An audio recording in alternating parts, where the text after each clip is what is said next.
Hello guys, welcome back to my YouTube channel. और आज मैं देखिए इंटरेस्टिंग स्टोरी बताऊंगा। द टू फ्रॉक्स दो मेंढक, इसके बारे में हम आज चर्चा करेंगे। और English to Hindi I will translate. और चलिए स्टार्ट करते हैं। तो रीडिंग की कि नहीं की आपने आज? चलो बेस्ट, बहुत ही अच्छा। चलिए स्टार्ट करते हैं। देखिए, वन डे, एक दिन, टू फ्रॉक्स, दो मेंढक, फैल, गिर गए, इन अ चर्न ऑफ मिल्क, दूध के मथने में, एक दूध के मथने में दो मेंढक गिर गए एक दिन। ठीक है, चर्न का मतलब होता है मथना, ये ठीक है। ये पॉट है जो नीचे है, देखो ये है चर्न, ठीक है ये। हाँ, तो मथने में गिर गए। दे स्वैम राउंड एंड राउंड, और वो इधर उधर स्वयं यानी कि क्या कर रहे थे? तैर रहे थे। वो इधर उधर तैर रहे थे, राउंड एंड राउंड, गोल गोल, ठीक है।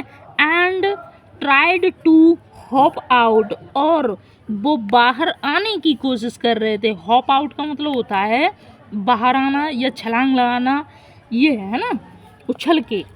As there was no solid support under their feet, it was not possible for the frogs to hop out of the milk। देखिए इसका प्रोनाउंसिएशन क्या होगा पता है? होप नहीं होगा, हॉप, HOP। अगर यहाँ ई होता तो होप होता, लेकिन ई नहीं है तो हॉप बोलेंगे। जैसे कि NOT नॉट, NOTE नोट, ठीक है। हाँ हाँ, जैसे कि उनके पैरों के नीचे कोई सॉलिड सपोर्ट नहीं थी। सॉलिड सपोर्ट का मतलब है कि ठोस सहारा नहीं था उनके पैरों के नीचे, ठीक है। It was not possible for the frogs, और उनके लिए यह नामुमकिन मुमकिन नहीं था। उनके लिए मेंढकों के लिए यह मुमकिन नहीं था। टू होप आउट, बाहर निकलने के लिए, ऑफ द मिल्क, मिल्क से बाहर निकलने के लिए उन मेंढकों के लिए यह मुमकिन नहीं था, ठीक है। After some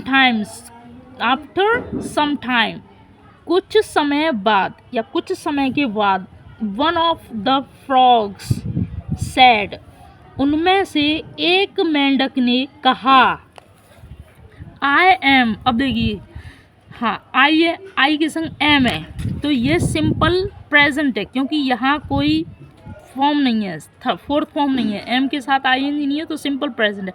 I am completely, पूरी तरीके से, टायर्ड, थका हुआ हूँ। मैं पूरी तरीके से थका हुआ हूँ। आई कांट, कांट का यूज होता है सकता, सकती, सकते। स्विम, कैन के बाद में हमेशा फर्स्ट फॉर्म यूज होती है, ठीक है। यहाँ शॉर्ट फॉर्म है कैन नॉट, तो शॉर्ट फॉर्म है, ये एब्रीविएशन है, तो कांट यूज हो रहा है, ठीक है। एनी लॉन्गर, अब ज़्यादा, ठीक है। तो मैं, हाँ, एक उनमें से एक मेंढक ने कहा कि मैं अब ज़्यादा देर तक, ज़्यादा, एनी लॉन्गर का मतलब है ज़्यादा देर तक नहीं तैर सकता। I am giving up.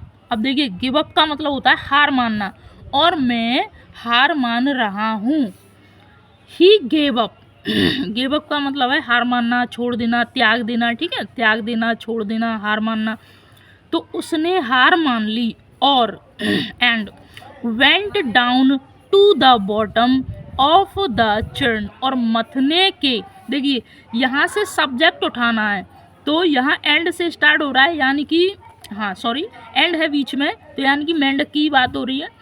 तो यहाँ से सब्जेक्ट उठा के पीछे पहुँच जाओ, तो देखिए मथने के तल में गया, बेंट डाउन, मथने के तल में चला गया, नीचे चला गया। ही, सब्जेक्ट उठाओ, वॉज ड्रोन्ड, और वह, मतलब ही वॉज ड्रोन्ड, वह डूब गया था। द अदर फ्रॉग सैड, और दूसरे मेंढक ने कहा, या अन्य मेंढक ने कहा, आई विल, आई के साथ में विल, गो, विल के साथ में फर्स्ट फॉर्म, गा गी गे first form, on swimming, I will go on swimming, और मैं तैरने के लिए जाऊंगा। मैं जाऊंगा किसके लिए? तैरने के लिए। I hope something will happen, और मुझे लगता है, मुझे आशा है कि कुछ न कुछ होगा। समथिंग विल हैपन, कुछ न कुछ होगा या कुछ होगा। And I will be saved, और मैं बच जाऊंगा, सेव्ड बच जाऊंगा, ठीक है। या ये पैसिव फॉर्म है, उसी के लिए यूज हो रही है, मुझे बचाया जाएगा या फिर मैं बच जाऊंगा, है ना। चलिए, सो इसीलिए ही वेंट ऑन स्विमिंग, और वो तैरने के लिए गया, ठीक है। हाँ, वेंट ऑन स्विमिंग यानी कि वो तैरता रहा। वेंट ऑन का मतलब है जारी रखना किसी काम को, गो ऑन जारी रखना, और इसीलिए वह तैरता रहा, ऐसे बोलेंगे इसको, है ना। हाँ, हिज मूवमेंट्स, और उसकी हलचल, ठीक है, या उसका हिलना डुलना। मूवमेंट्स का मतलब होता है हलचल, हिलना डुलना। His movements churned the milk and turned it into the butter, और उसका जो मूवमेंट था, हिलना डुलना था, वो चर्नड हो गया, यानी कि वो मथ गया, यानी कि मथना होता है, जैसे कि रही चलाते ना, इसी तरीके से चर्नड द मिल्क, और उसने मिल्क को चर्न कर दिया, और टर्नड बदल गया, बदल दिया, इट इनटू द बटर, और यह बटर में बदल गया। आफ्टर समटाइम्स, कुछ देर बाद, the frog climbed out of the churn as the butter became the solid base, और जैसे कि जो बटर था वो क्या बन गया था? ठोस आधार बन गया था, ठोस आधार बन गया था, ठीक है। द फ्रॉग क्लाइम्ड आउट, और मेंढक जो है चर्न से बाहर छलांग लगा दी या आ गया, सिंपल। तो इस स्टोरी का कॉन्सिक्वेंस ये निकलता है, God helps those who helps themselves, यानी कि भगवान उनकी ही सहायता करता है जो वो खुद अपनी सहायता करते हैं, ठीक है, अपने आप सहायता करते हैं, ठीक है, ये है इसका। तो I hope you like this video, so please like करें, शेयर करें एंड सब्सक्राइब करें। Thank you for all, thank you.